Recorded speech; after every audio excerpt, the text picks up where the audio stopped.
Hi everyone, I am Dr. Aravinda Lochani, Consultant Neonatologist and Pediatrician at KIMS Cuddles Hospital, Kondapur. In this video, we will see about when to initiate the breastfeeding for a newborn baby and how to assess the adequacy of the breastfeed for the baby. As soon as the baby is born, if the cry and activity of the baby are good, the baby will be received onto the mother's chest and breastfeeding should be initiated.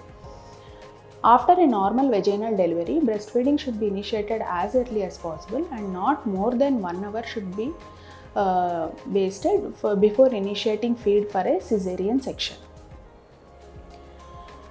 The baby should be latched properly onto the breast. A good latch means the baby's mouth will be wide open and the lower lip of the baby will be averted and the baby will be latching onto the complete black part around the nipple, which is called as areola.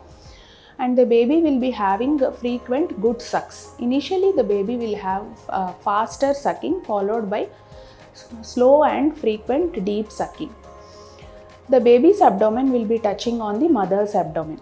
This breastfeeding session should be continued for 15 minutes on each side of the breast and for 30 minutes total. The mother should feed the baby every 2 hours in the initial few days of life, that is 12 feeds per day.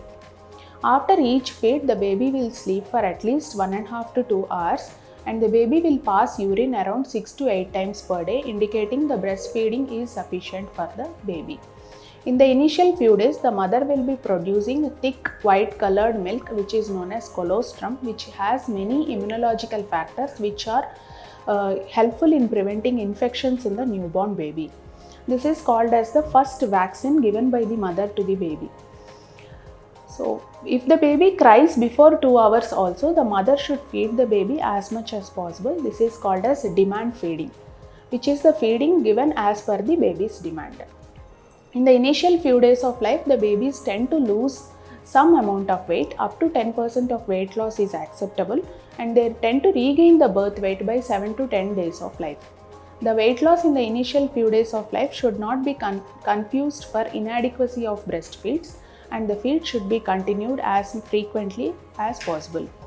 Early skin to skin contact, frequent feeding the baby and rooming in of the baby, that means keeping the baby within the mother's room near the mother, all help in establishing the breastfeeds for the baby. The ideally babies gain about 30 to 40 grams of weight per day after the initial weight loss period, and around 500 grams per month weight gain will be the indicator of successful breastfeeding. If a weight gain is less than 20 grams per day, then other feeding issues will be evaluated by your pediatrician. Thank you.